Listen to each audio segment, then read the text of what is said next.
know in this world, and really, there's two things that I know in this world. Number one, 100 gorillas could not have stopped Derek Carriel and Casey Evans, your two true freshmen yesterday, from winning game 3.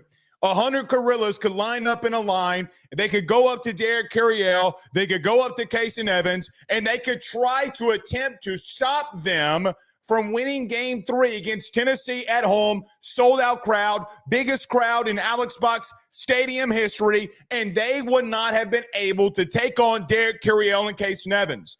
So when we come in here during the offseason and we talk about,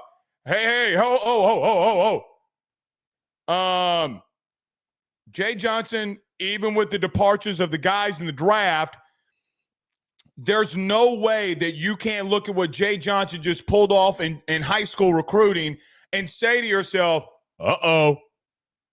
guys, two true freshmen won you game 3. Luis Hernandez with a really big bomb. You had the number 1 transfer portal class. Here come the Tigers. But one thing is for certain, one thing I know for sure, 100 gorillas wouldn't have stopped Casey Evans and Derek Carriel yesterday. Nevertheless, we are live. Everybody do us a favor by hitting the like and share to all those groups. If you're on Facebook and to all those social media pages, you're watching us, listening to us on YouTube. Like, subscribe, notification bell, wherever you listen to podcasts, rate, review, and subscribe. Caleb on YouTube says, how was the weekend with Chris Phillips? Electric. Y'all give him a good time in Baton Rouge, experience down in the Bayou. We did. Thursday night during the draft, that's why I didn't see Tyler Warren selected. We went out to Pyrans. My man had the Pontchartrain, your boy, Undewey encrusted. Y'all know that etouffee slapping them cheeks. There ain't no way I'm not getting Undewey encrusted with some hush puppies. But we did that with Chris. I know that he went to some different establishments, went to Ivar's, went to Experience Fred's. Saturday, your boy broke his one rule. And listen, Jay Johnson should not get the loss for Saturday. That's on Blake Ruffino. I should have never gone. I broke my one rule, and we lost because of it. We probably would have swept Tennessee if I was not there. That is on me. Y'all throw the criticism at me, not Jay Johnson. The bullpen moves were not on Jay. They were on me because I was in attendance. But, my man, we went to God bless it. We went to Mikey Matuk's tailgate to start off on Saturday. I appreciate the guys over at Mic'd Up, Jack, Mikey, and the gang.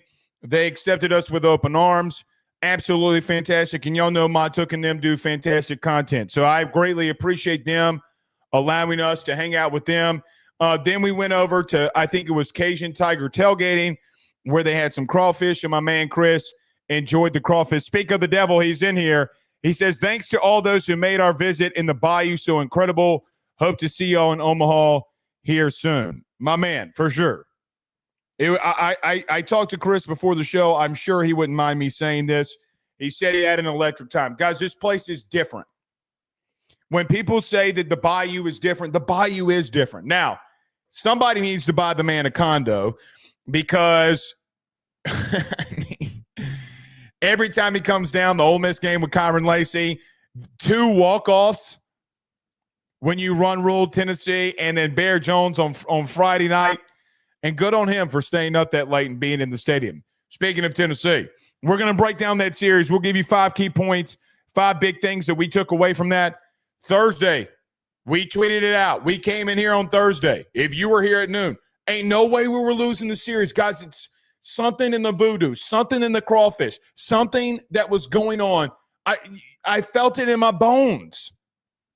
A lot of you pushed back, and you got quote tweeted. We do this shit for a living. Don't be coming up here talking shit. Oh, what crack are you smoking? Well, apparently the good stuff, because we were right. So we'll break down that series. Bernard Gooden, the former Wake Forest and South Florida defensive tackle, commits to LSU. Is LSU attacking another portal player? We'll get to that as well. Then Carter Bryant will join us. I was about to say 7:30, but at 12:30 Central Standard Time. We had to go a little bit early. We got a game at 5:20 T-ball. No better third base coach in T-ball history than your boy. I will be showing off the Cavs, But we got a couple of games Monday, Tuesday, so we have to move some times around. I appreciate all of y'all being here. I should have known that y'all would be juiced up and ready to go. Pause. After a Tennessee series, so we'll break that down. And maybe with Carter, we'll get to the Saints draft, but I'm not going to waste your time talking about it here. I'm not going to do it. I know. I will say this about the draft. I will say this about the Saints. Guys, I am more than thrilled that they took Tyler Shuck over Shador Sanders. I don't think he's a leader of men. I think at the position of quarterback, you have to have a unique individual to be the face and franchise of your team. When you have a guy, even though it's Dion, who is technically a coach saying that he wants to coach his son, what coach would want to get behind Shador Sanders? And him saying he wanted to coach him in the NFL. Who would want to do that? The interviews where you're just saying there are places we're not going to go. I'm not saying that he did or didn't get blackballed, but you can't walk off in there and act like you're somebody, like you're bigger than NFL franchises and think you wouldn't fall. The play on the field in big games wasn't the best. It wasn't. The best game he had against a ranked opponent was USC, but USC had the 129th total defense. Everybody and anybody was doing that. I heard more justifications from Mel Kiper, Ryan Clark, LSU's own Ryan Clark, calling it a race issue. It's not a race issue. It's that he thought that he could walk off in there, and they said, well, it's because he's black and he's confident. Guys, that had nothing to do with it. It had nothing to do with it. I said the same thing about Caleb Williams a year ago, and look what happened. I said the personality of Jaden Daniels, the hard work of Jaden Daniels would be able to go out there and prove everybody wrong. Guys, he was in the NFC championship game. It doesn't matter your skin color. It doesn't matter your personality. If you're a leader of men, you will show that you're a leader of men. He's not been a leader of men. Guys, he called out his offensive line. He called them bums. His dad cut players at Colorado, and the players that left, he went on a podcast and called those dudes bums. Don't believe me? Go and look at it for yourself. We covered the sport. He called them bums. And you think that there's going to be teams, when you say you're not going to draft me, you think that they're going to draft you based off of that? It has nothing to do with any other things that you want to try to paint on this picture, other than he had some very bad instances in college football. He's not a leader of men. And guess what? Now you get humbled. I am a firm believer that people mature and change. But in that maturity and in that change, there comes a part where now you get to prove. Now you get to go out there and prove who you are. Prove guys like me wrong. Please, dear God. I hope he goes out there and proves me wrong. I don't think he will, but of course I don't think that he will. You can't go out there and call people bums. You can't do it. Because there will be 50 players cut in the NFL in August on every team. 50. The last time that players got cut and Shador Sanders was involved, he went to social media and a podcast and called them bums. And y'all thought that NFL teams would want to have that as the face of their franchise. You're an idiot. He's not good enough. He didn't show that he was good enough to show that he could say something like that and get away with it. You're not Eli Manning. You're not. You're not. Eli Manning is a misstep away from potentially in 2003 leading his team to a national title. Literally, against a team. If Chad Lavallee is not the freak of all freaks, then we might be having a different story and a different conversation. But you legitimately thought that you could run out there at the combine and miss meetings. Guys, he missed meetings. And we legitimately thought that he would be a top 10 pick even after showing his ass. He had a meeting with the Giants, and he didn't come prepared. If you're not going to come prepared for the biggest job interview in your career, what are you going to do when we're not around you? He's got to prove it now, man. He's got to prove it now. All right. Brody says, Blake, I'm not accusing Tennessee of using steroids or anything, but how is it that no one is looking into the fact that A.J. Russell had Tommy John surgery in June and is pitching in less than a year? I don't think steroids would do that. I mean, maybe it would, maybe recovery. I don't know. But guys, you rocked him. I'm glad he threw. You got to him. You got to him. Jacob on YouTube says, I am a literal Sanders hater, but the narrative has the kid has kind of spiraled out of control. I am happy for him to get drafted. I am too. And I think / hope that sliding will teach him humility. The real comp is Dion. Look, I'm glad he got drafted too. I would be honest. I would have taken a flyer on him in round 3. I'm surprised he fell to round 4, if I'm being honest. The narratives are getting out of control. In the instance of why he fell, no one Joe Burrow's confident. Joe Burrow never went out there like Ryan Clark ran out there and said, "What's the difference between Shador Sanders and Joe Burrow?" Mother of God, what? Guys, he was live. I saw it with my own eyes. He's live on ESPN and says, what's the difference between Joe Burrow and Shador Sanders? Oh, a fucking national championship. That's what.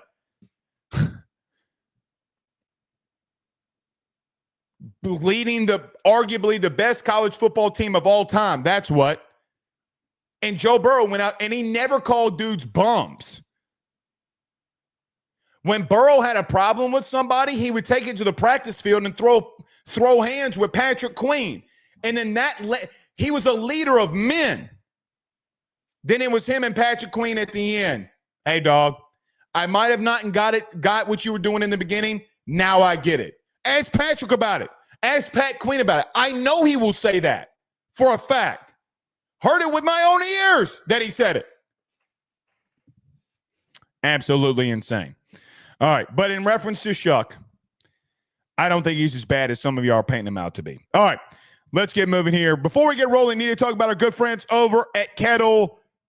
That's kettle.shop. Guys, did you see in the draft this weekend that our good friend, the man who went number 4, told you he wouldn't fall past the Patriots, but our good man, Will Campbell, was wearing one of the sickest blue Rolex watches, the Oyster Rolex watch. Guys, Will Campbell is giving away. He is literally giving away a watch that he wore in back-to-back days when he was at New England and in the draft.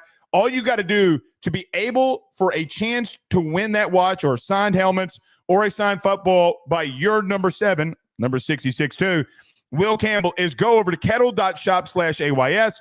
That's kettle.shop/AYS.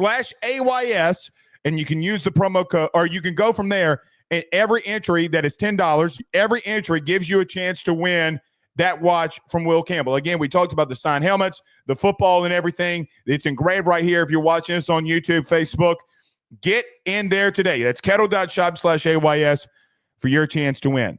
And our friends are back. Cherry Bundy. Guys, 500 teams across all of sports use our friends over at Cherry Bundy. Guys, you know that I've lost over 100 pounds. I am telling you. The products over at Cherry Bundy helps with inflation, helps with sleep patterns, helps with everything that you need. Go to Cherry Bundy at your local Rouse's, your local Amazon, your local Kroger, or you can go over to Amazon and get Cherry Bundy. I have the gummies right here. You take a couple before you go to bed. They'll really work wonders for that inflammation. LSU uses it. Every team in the SEC uses our friends over at Cherry Bundy. That's cherrybundy.com today to get your supplements. Let me get to a quick break. When we come back, we got Tennessee and LSU to break down. We'll do that next. Stay with us. BetOnline is the fastest and easiest way for you to wager on all of your favorite sports, contests, events with the first-to-market odds and lines. Find reviews for all the news for each league, including Major League Baseball, NFL, NBA, NHL, combat sports, college sports, esports, and even golf. BetOnline continues to be the top online resource for all of your sports information for live in-game betting, props, and futures. Head on over to BetOnline today and use your mobile device to join and make your first sports bet. Use our promo code BELIEVE50, that's BELIEVE50, BLEAV 50, to receive your 50% off welcome bonus on your first deposit. That's betonline.ag, betonline.ag. Guys, let me tell you about our good friends over at Grand Slam Heating and Air, where your comfort is their top priority. At Grand Slam Heating and Air, they promise to provide customers with high-quality HVAC service at an affordable price while ensuring the homeowner peace of mind. From their office to your home, they guarantee the best hassle-free experience around. Efficiency and comfort is their game. Let them make your home Grand Slam today. At Grand Slam Heating and Air, they're offering their annual maintenance plan starting off at $18.75 a month and also doing those $99 tune-up promotions. They provide free estimates for system and ductwork replacement, as well as offering financing to get the job done with no money up front. From Baton Rouge to Hammond to Covington, they're all around. So what you need to do today, give them a call at 225-380-9065. That's 225-380-9065. Or go over to their website, getgrandslamair.com. That's getgrandslamair.com, where your comfort is their top priority. We're back. All right. So I see a couple comments here. HB says, Blake, talk to me about AJ Halsey. We'll talk about that in just a moment. Bernard Gooden did commit and sign and is official. We're going to talk a little bit about baseball. I promise you before Carter gets in here, and when Carter does get in here, we'll talk about that in just a moment. But the LSU Tigers took 2 of 3 from the Tennessee Volunteers, and my God, was it a weekend down in Baton Rouge and in the Bayou. As Friday night, Bear Jones hits a walk-off home run, absolutely electric, into the morning sky, not night sky, but into the morning sky as that game ended around 1 p.m. Central or 1 a.m. Central Standard Time. Look, Friday night, and we talked about this in the postgame. Friday night was one of those games that against Liam Doyle, who, guys, is one of, if not the best pitcher in college baseball right now. Guys, he was impressive. He was impressive in the sense of that through 5 innings, you could do nothing against him other than get a pair of walks. He was keeping you off balance, but, guys, he has done this against everybody. And I still thought, even on Friday for Liam Doyle, that even some instances he was a little bit off. But he, guys, against these elite guys, it's like going up, and the only comparison that I will give to Skeens is this.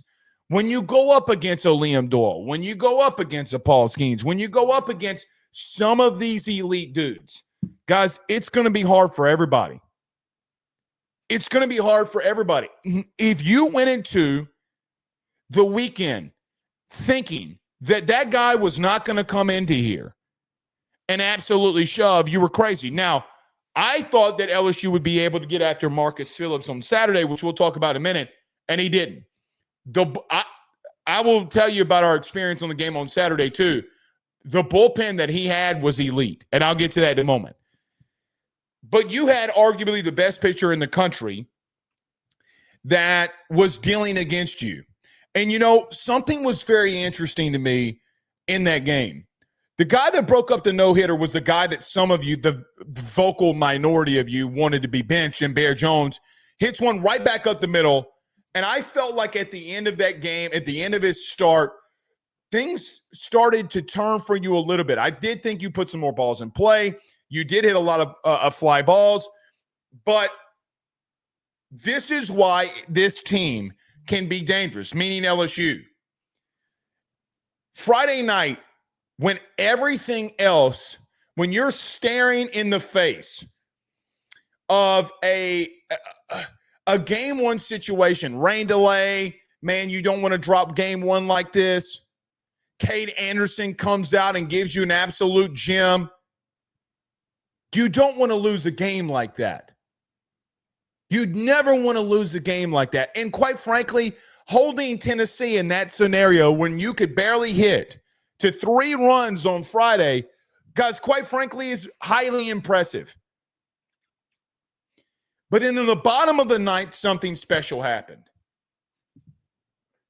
Something absolutely magical happened. Now, I've seen a lot of Tennessee fans complaining, man, we're a couple of botched balls at third base away from winning the series. Maybe you are. Maybe you are. But the problem that I have with something like that is simple. It happened to you against Kentucky last week. It happened to you against A&M when A&M went on their run. You made a couple of defensive mistakes, and in those defensive mistakes, you did it against Ole Miss. In those defensive mistakes, you started losing series. Guys, we talked about this ad nauseum on Thursday. Put the ball in play, and good things are going to happen against Tennessee. It happened. They commit 2 errors. Dalton Beck with an absolutely fantastic at-bat.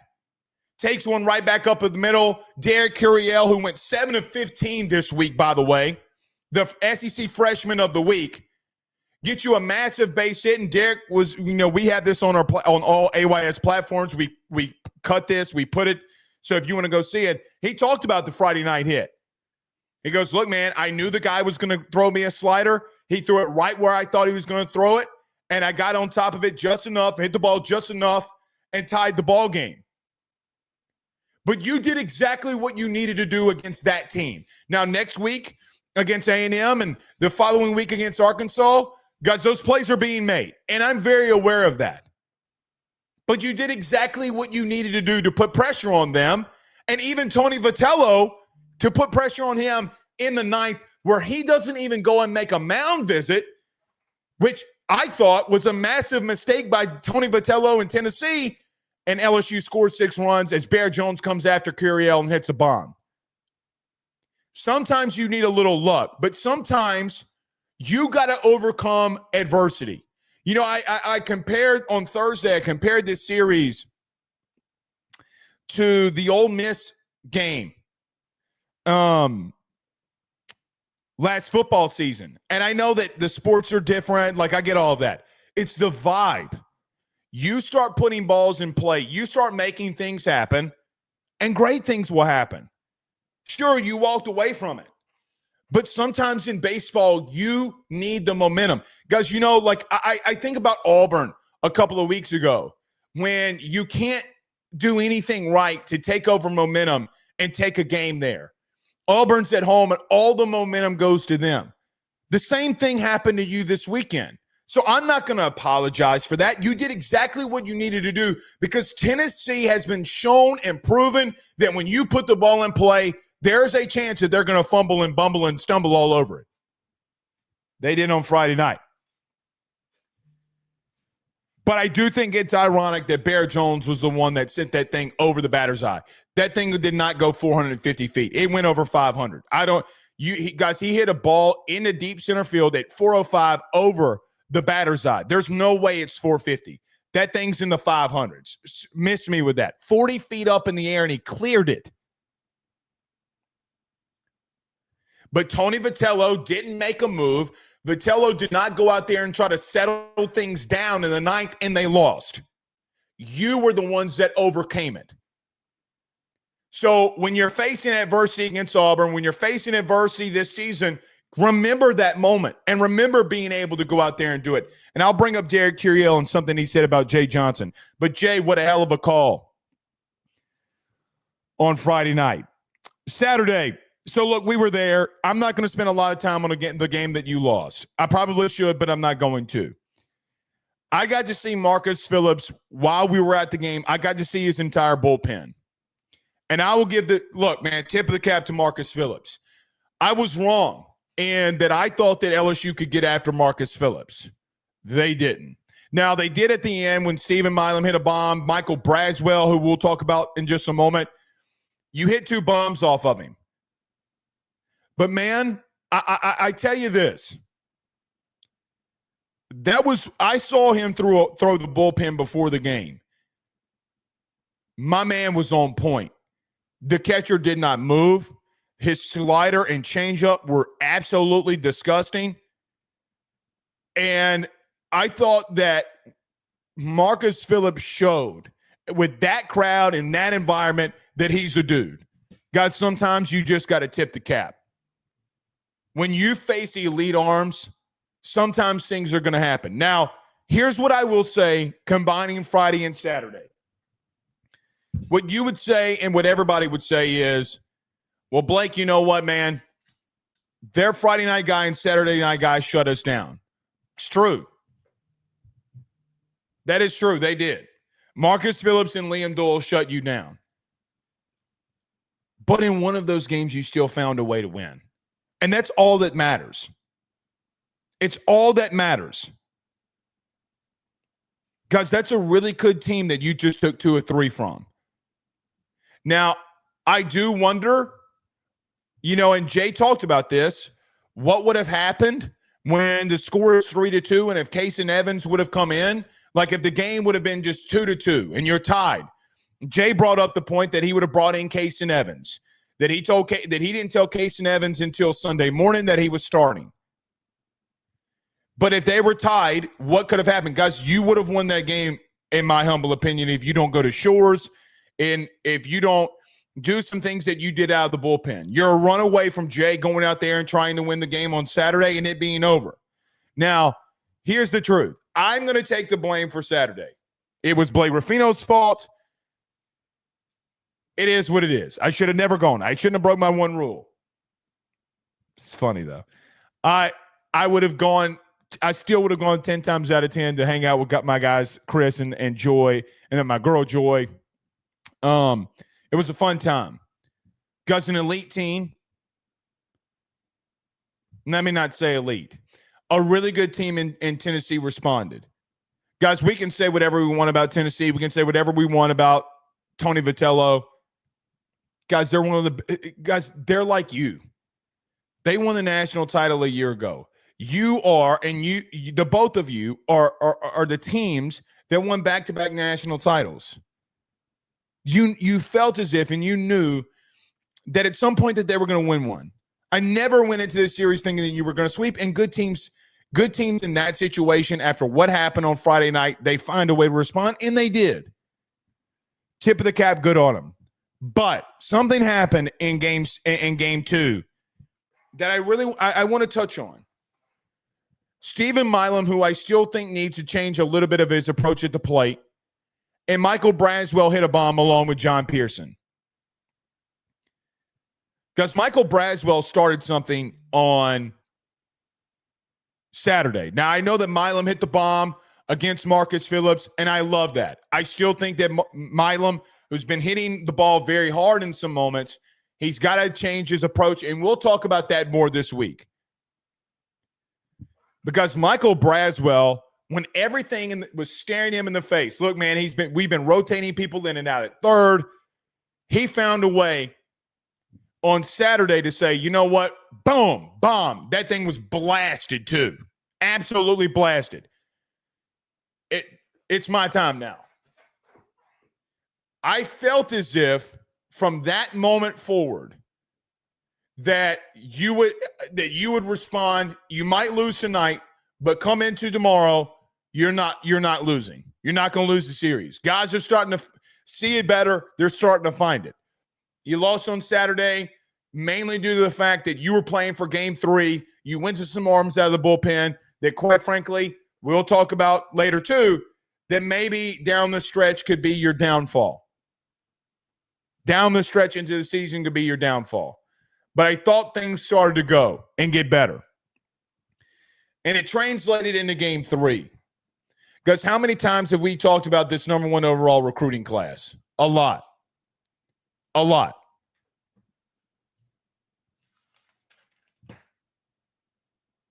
On Sunday, Derek Curiel and Kason Evans, your 2 true freshmen, absolutely fantastic.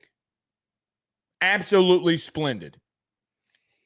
Kason Evans in his first start, imagine Jay Johnson going up to you and say, hey, man, you're going to start your first SEC game ever, and we're going to make you go up against Tennessee. That lineup. And outside of the first inning, and something that's really funny, after Kason Evans gave up that second run on Sunday, and Andrew Fisher slid into Luis Hernandez and started talking shit. Guys, you only allowed 2 more runners in scoring position. Only 2 more guys in the next 24 outs would touch second base. After Andrew Fisher got in Luis Hernandez's face, Casey Evans absolutely shoved. He shoved it down Tennessee's throat. Guys, that is one of the most impressive freshman performances considering the lineup that I've seen in a while. This dude is legit. He is a bona fide dude. Question with Casey Evans now becomes, even in the start that you just had, what is the role that Jay sees for him? Will he start more game 3s? Will he still come out of the pen? I really think it's going to be series by series based off of what you do in games 1 and 2. But my God, what an outright performance. And like I said to start, 100 gorillas could not have stopped Derek Curiel and Casey Evans on Sunday. Wouldn't happen. You could have faced up 1,000 silverback gorillas, and they're not stopping Casey Evans, and they're not stopping Derek Curiel. But here's the thing. Guys, do you think that the Michael Braswell home run didn't mean anything? Think about this. Including his home run, in the next 11 innings to end the series for LSU, the Tigers would score 14 runs. No, in 10 innings, because you run ruled them. In the next 10 innings, you scored 14 runs against that team. So you can look at the first half of the series and say, Blake, you got shut down. But as Jay mentioned in his postgame, what about the second half of the series? The truth is that the second half of the series, you dominated them at the plate. You dominated them. The 3-run bomb by Jake Brown. You had a Milam, Braswell, ×2. Brazzy went yah-yah twice. John Pearson home run. The truth is that after Brazzy hit that bomb, the second half of the series, the next 10 innings, you absolutely obliterated them. So everybody was focused in on what happened in the first half. And I understand what you're saying. On Friday, you still found a way to win. Elite teams find ways to win. What I want to focus in on, too, is, well, the last second half, you absolutely dominated. Absolutely, positively dominated. You got A&M this weekend on the road in Bluebell. They're coming off a sweep against Texas. We'll talk about that a lot. It's going to be a big series, but, man, I am proud of this team. I think that you are one of the top. You're going to be – I just feel as if that you're going to be a top 8 national seed. Currently, you're ranked at number 2. I don't think Devo in baseball knows what they're doing. There's no way that they watched all those games. Florida State lost the series, and they didn't move. Just all that LSU needs to worry about. The only thing that the Tigers need to worry about, just go out there every single weekend and do what you do, and you'll be fine. You'll be fine. I will say this, not because I graduated from there. You have a massive midweek against the Southern Conference reigning champs at the current moment. Got a lot to do. But I do think it's funny. Last thing, then we'll get to Carter Bryant. I do think it's funny that you got run ruled by Northwestern State, and then you turn right around and take 2 or 3 from Tennessee. In 1991, Southeastern, speaking of my alma mater, if run rules were a thing, they beat LSU 15-2 that year. LSU won a national title and Skip's first national title. So it's baseball, man. That's the outright beauty of it. All right. Peyton Gates, who we met this weekend with a $20 super chat, says, thanks for the picture, big dog. Means a lot. F the Vols. How was Chris's first Alex Box experience? Well, number one, I should have said this leading off. I met a lot of you that I had never met before. Thank you for reaching out, talking to us. We greatly appreciate all of you. some of you I joke with, like you came up to me and was talking to me, and I was like, "What's your Twitter handle?" Because if you're talking shit, you don't get a picture. I'm just joking. But a lot of it happened. Thank you to Peyton. Thank you to everybody that stopped this. We love it. It makes me feel good that you guys watch the show and know who we are. About Chris, he loved it. He's going to do a lot. So, Peyton, go over to SECU and subscribe. He's going to be breaking down a lot. I know that he absolutely loved it, and we try to roll out the red carpet. All right.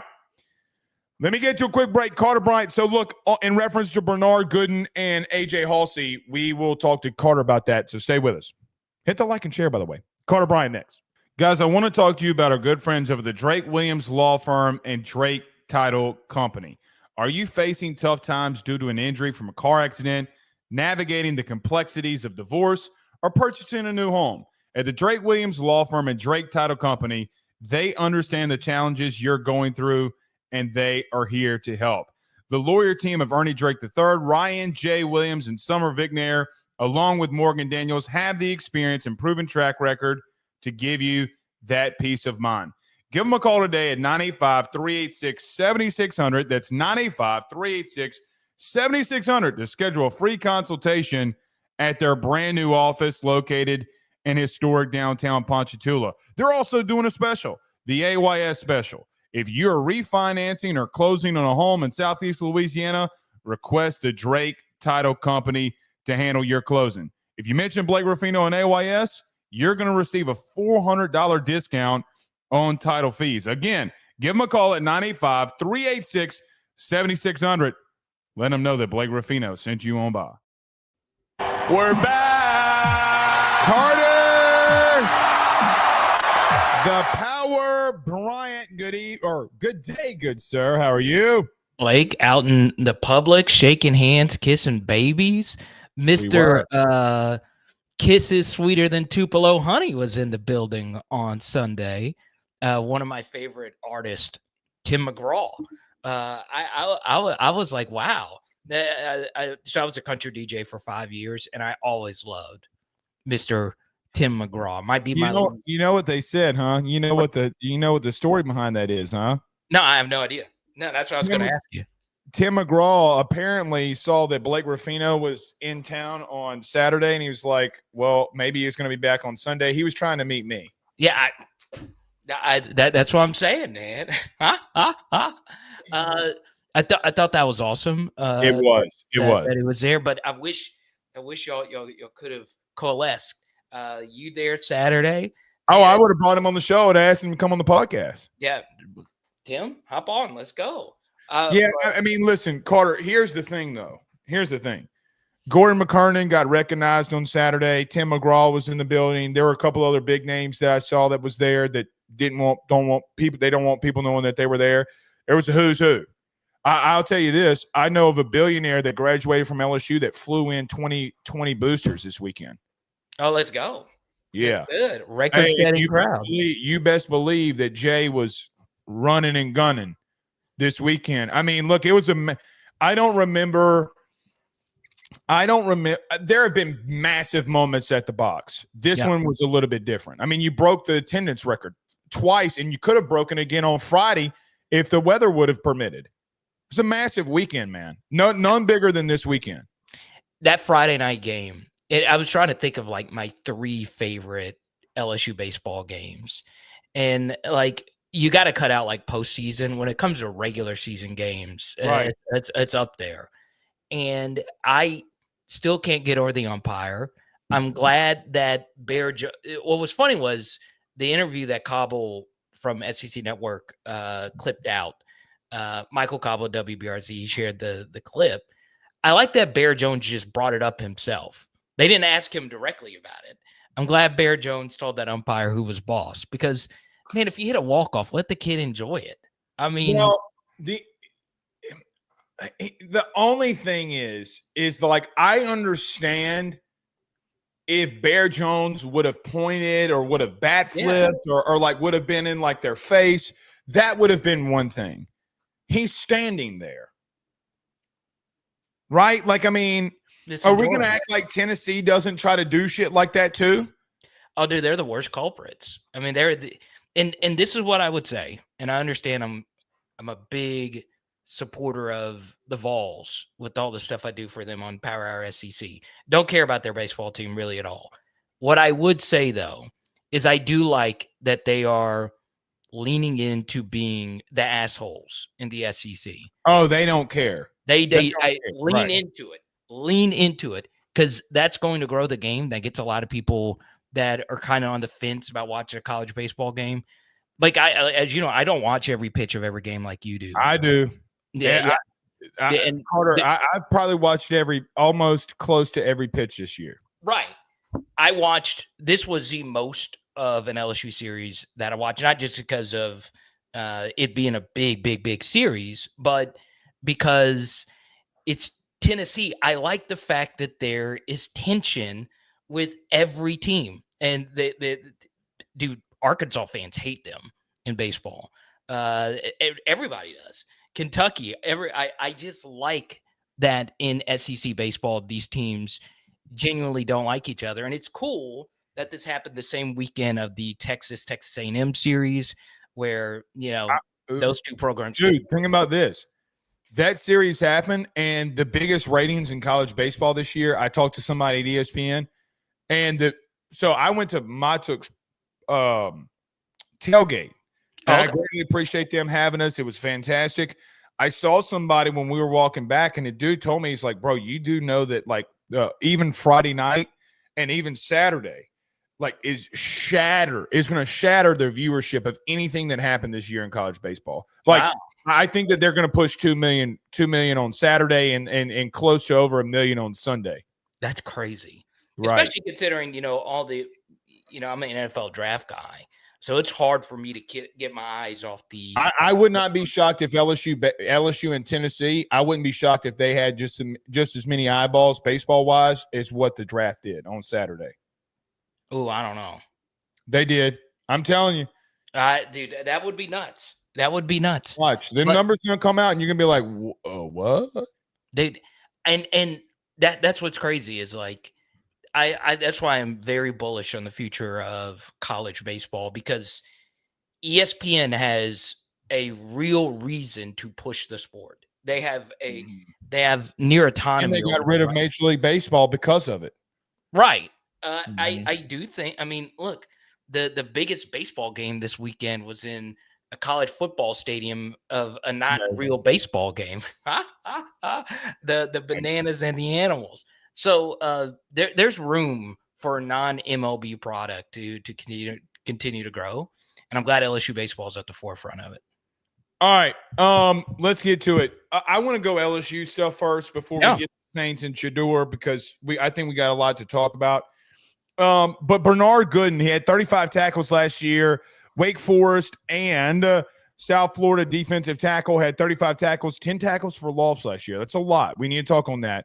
1.5 sacks and 2 passes defended. He commits to LSU. He signs with LSU. It is official.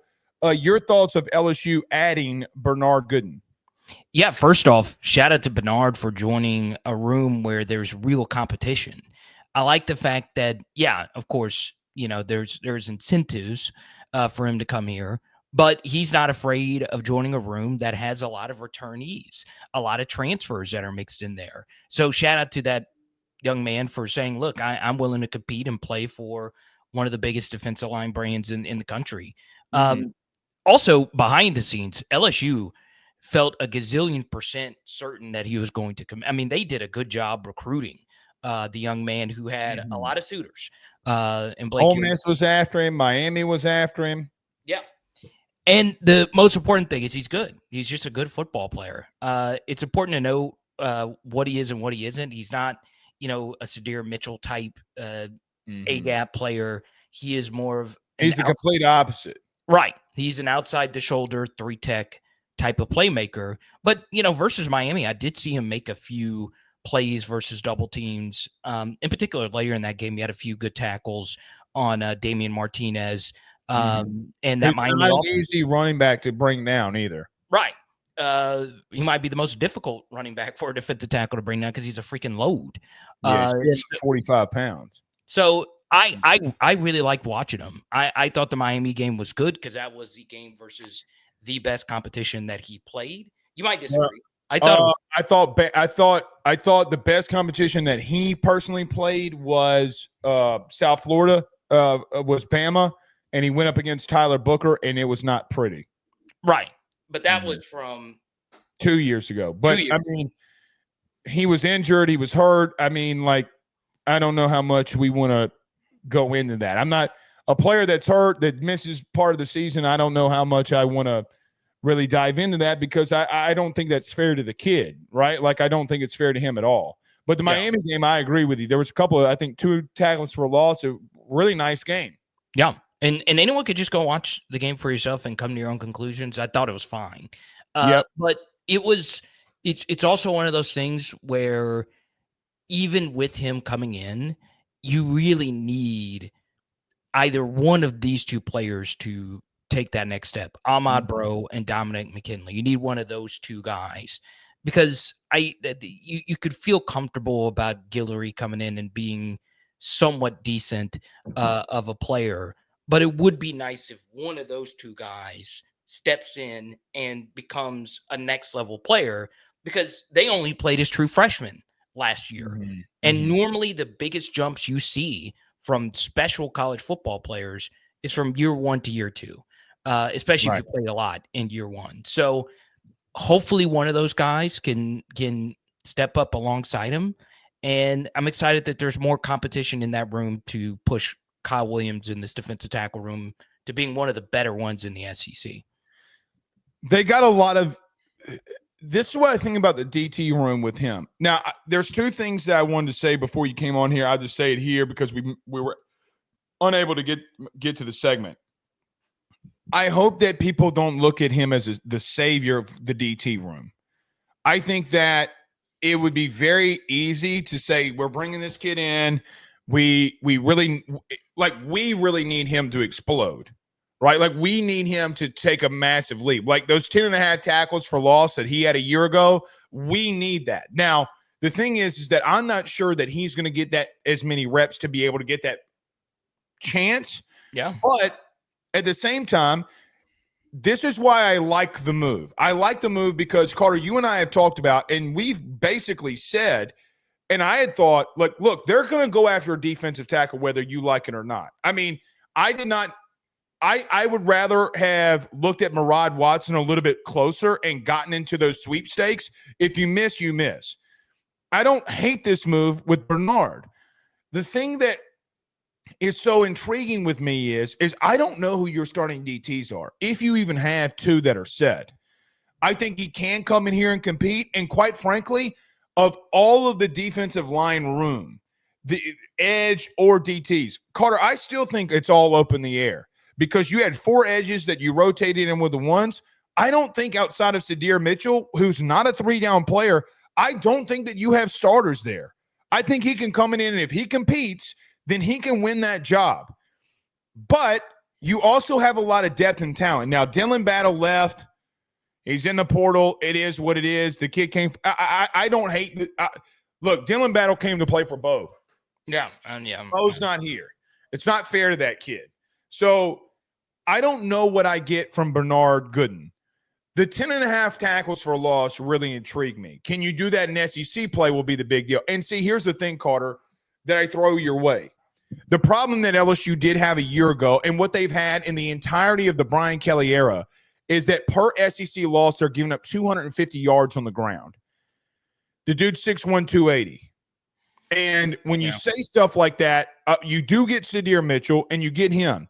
Is he going to be able to give you those good reps when teams have all they've really done is just line up and run against you? That would be the question that we will see come August. But when you see him as the biggest issue that you've had is run defense, have you seen enough of him to say that maybe he can give you some good reps there too? Yeah, I hope so. And he is, kind of like Braylon Moore on the other side of the ball. He's not the biggest guy in the world. He's more of a speed finesse type of player. He's Mekhi Wingo. Yeah, and I would hope he's that good. I doubt he will be that good. I agree. But size, what you're trying to do is right. what you're trying to fit. And honestly, Blake, this we tend to focus so much on like the individual players. There's also a philosophical aspect of this as well, where it's not just who you have out there, it's what you're instructing them to do. So my favorite position on the planet Earth in any sport is defensive tackle. It's a position I played. I love it. Love all the intricacies of it. Love all the different stunts, all the different things you can do. The bottom line isn't that LSU has been a rush defense that's been bad. They have been a rush defense that's been bad in terms of making life easier on the opposing team. That's right. And what that means is it's not that they're running through us. It's that we are giving them the yards. You can go back and look at so many of the different runs where guys are just running through A's and B's and C gaps untouched with no slowdown. Well, and to your point there, I mean, the reason I say 6'1", 285, whatever he is, the reason those are happening is because there are double teams that are happening on your defensive tackles, and they're getting obliterated. Yes. And then what can happen and make matters worse is when they're getting obliterated, they'll just get out of their gaps completely. Some of that is what they're being instructed to do. Some of that is the defensive calls. Some of that is on their own volition, getting out of their gaps. And there's some stats to back that up where LSU was just as bad as the Matt House defense, Blake, in rush yards before contact, which basically means how many yards is the rusher getting before he's actually getting touched. And this can be, you don't need to know X's and O's to know this, okay? You can be Joe Schmo, never played it down in your life, okay? Go watch the runs that LSU gave up last year, and on the explosive runs, how many were there runs where guys were getting through the first and second level of the defense untouched? Okay? South Carolina, end of story, end of tape. Right. South Carolina, Alabama, Florida there at the end. Tennessee 2 years ago, 3 years ago. You just can't. You can't let that. You just can't let that happen. I mean, A&M twice. A&M in 22 and A&M in 24. Right. Sometimes playing defense is just making life a little bit more difficult. Right. So Ole Miss had a long touchdown. Ole Miss.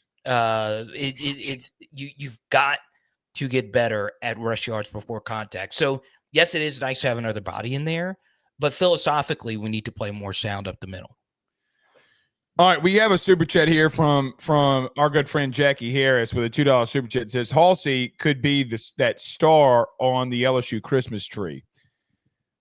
I'm going to say this. I've seen and people have sent to me because we were at the game on Saturday. There was a report from an LSU LSU site that talked about the Halsey thing. So being at the game, tailgating all Saturday, I didn't see anything. My phone was away. I didn't tweet, talk to anybody, really, until the game started. And I saw that a lot of people were talking about that this might not be NIL related. Bullshit. AJ Halsey got some, like, this is NIL related. LSU being in the mix, which I warned you that they were talking to safeties, and nobody just wanted to put two and two together. The kids in a visit in Miami. All right. Like, if he walks away and he doesn't commit, that tells you that LSU is going to put the money where their mouth is. Carter, they need him. Now, me and you had a conversation last week about this. How about this? We got a defensive tackle, and we're looking to get a kid in AJ Halsey that I think would start here, if I'm just being blunt. The problem is that your offense in 14 drives still in 11 on 11 still didn't score. So we keep talking about this. We keep talking about this, but I went back through all my practice film. Y'all saw it at the spring game. They didn't score when it was 11-11. Outside of me putting the ball at the 2-yard line, you didn't score. So there also comes a part where I do think you could need this kid. Okay, I see the narrative out there that this isn't money related. Bullshit, it's not money related. You don't you dare tell a fan base that it's not money related. It is. Here's some sourcing for your ass. I don't do it like I used to do it like that. Here's some sourcing. Bullshit. It's about money. So if he leaves Miami and he doesn't commit, it's because you putting your money where your mouth is. Now, I do think that LSU, for what it's worth, they're trying to stay in the mix of this. But they were kind of taken back when the kid came out and said, I want X amount of money. And he didn't come to LSU. He didn't give a visit. He gave to Miami because Miami didn't blink. Now LSU wants to get back in the mix of it. So I look at A.J. Halsey, Carter. I mean, I think they need the kid. Correct me if I'm wrong. Kick it over to you. No. I think they're gonna throw shit at the wall at safety. And look, if you pay it, you pay it. But why wouldn't you try to do everything you could? Blake, I agree. I think you just need to fork it over. Now, once again, I'm not Austin Thomas. Congrats on Austin Thomas. Yeah, big raise. And he deserves it. Look. Yeah, he's done a great job. He deserves every penny. Yeah. I will say that the LSU is very confident in their defense right now. Very. I spoke to one of the transfers, someone in their orbit. If I didn't speak to him directly, they're feeling great about where they are. Mm-hmm. Okay. And I was like, be honest. And like, no, what Brian Kelly said is how they feel. Okay. Now that's a good thing if you're a confident bunch. Obviously, you and I would disagree with that in particular at safety. I agree with you, Blake. I would get someone who's played and started full seasons at safety. He does a little bit of everything, picks a ball off sideline to sideline, a thicker safety, if you will, but a true free safety. I would love him to join this room. And I go back to what if LSU, and this is just theoretical, all right? Andrew Makuba was in the transfer portal last year. Oh, God. Andrew Makuba. You know how I feel about him. Okay. Now, once again, I'm not talking about Caleb Downs, who was the best transfer and the best safety in the country. There was a lot of good safeties in the portal last year. No doubt. And I keep going back to, I think Makuba is a difference in one victory for you last year. I really do think he would have been that big of a needle mover. Makuba ain't letting that Florida run that won the game. It ain't happening. Right.